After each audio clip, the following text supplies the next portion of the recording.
Hi! This feels an appropriate day to share this video because it's been a difficult day being mum. You can just listen to this while you're doing other things. There's not really any need to watch me. All I'll be doing is glancing at my notes. So feel free to make a packed lunch or pour yourself a martini or whatever it is. Whatever time of day it is. Maybe not if it's breakfast time.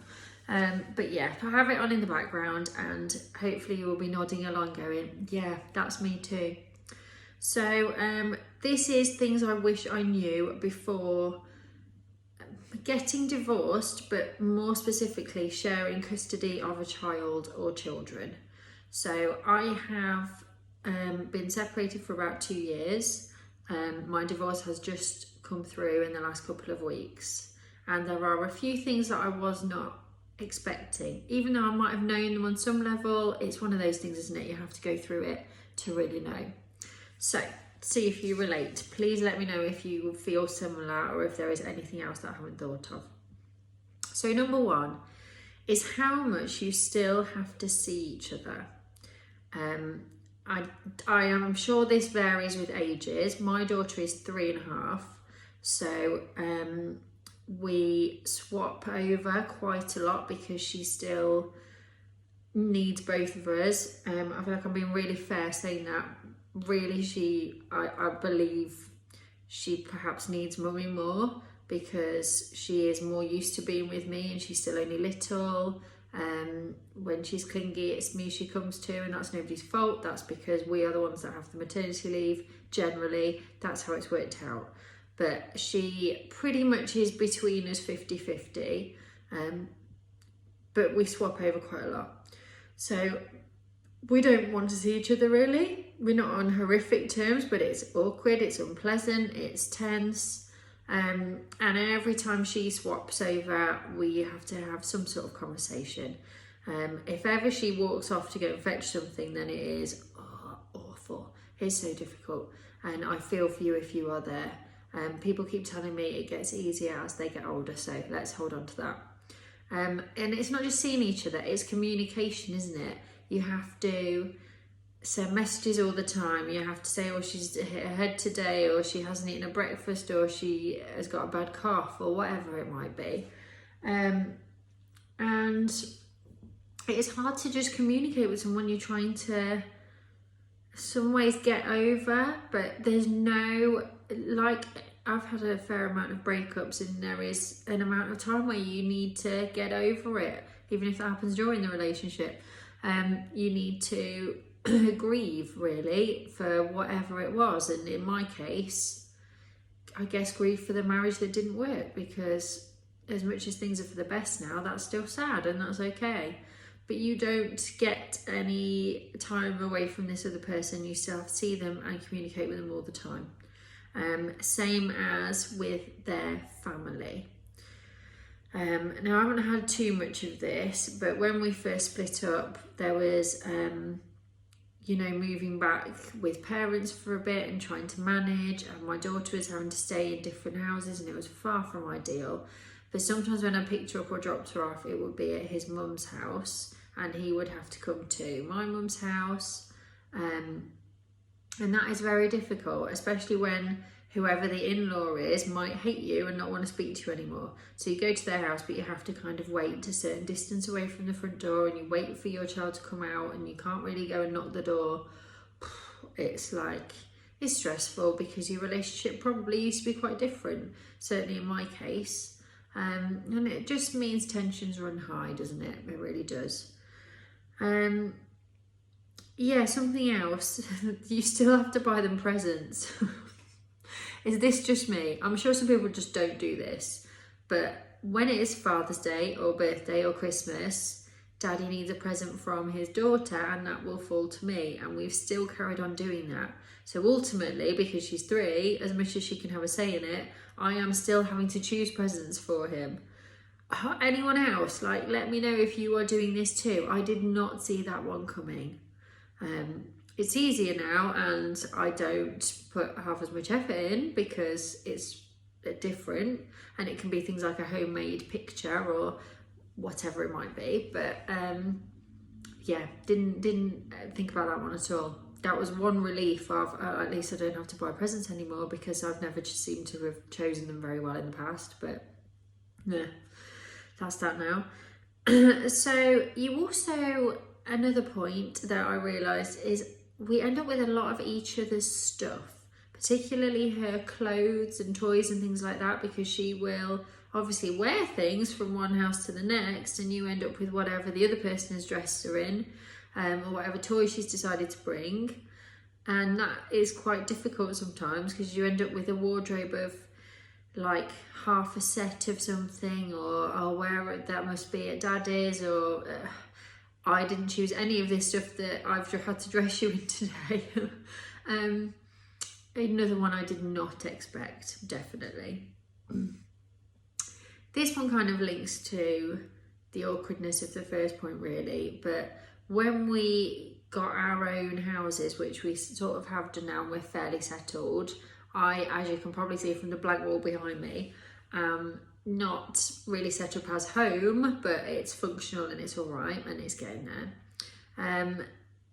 When he moved into his house, my daughter wanted me to go and see her bedroom, and I kind of ended up going for a house tour, and he did the same when I got this place. And me and my daughter recently got a pet rabbit, so he came to meet the rabbit, and it's all things that we do for our daughter, but it is so difficult. And how weird is it when you've lived with someone for a long time, so we were together for 10 years, to just kind of have them show you around their house. And it was particularly weird when because I first moved out of our family home, and he stayed for a while until the sale went through.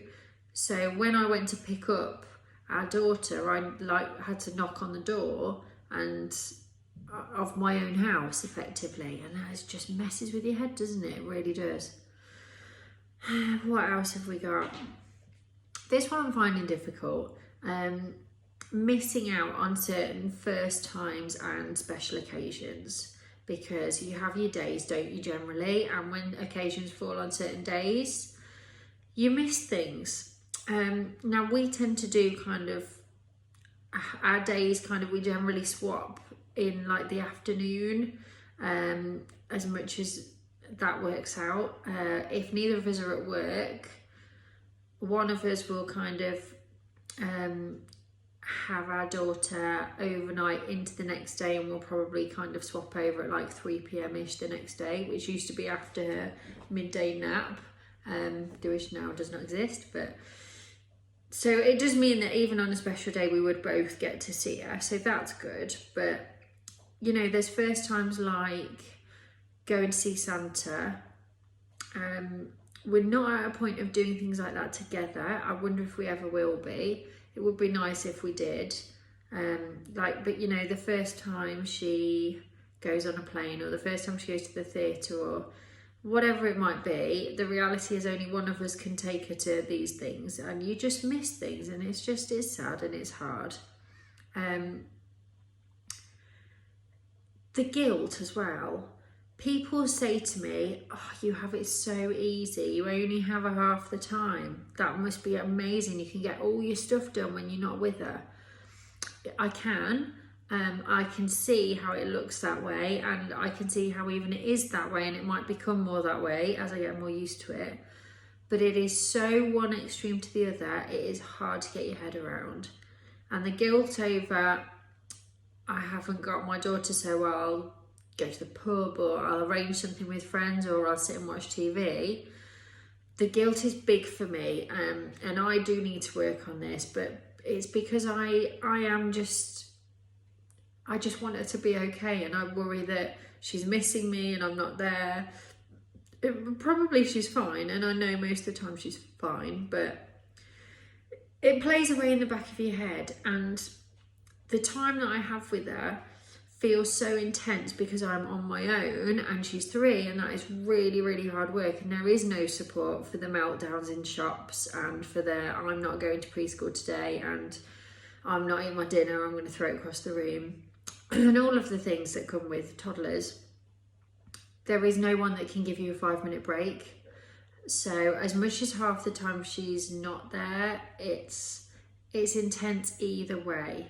And the moment she's gone, the silence, which you may be thinking, oh God, I would love that, is so lonely.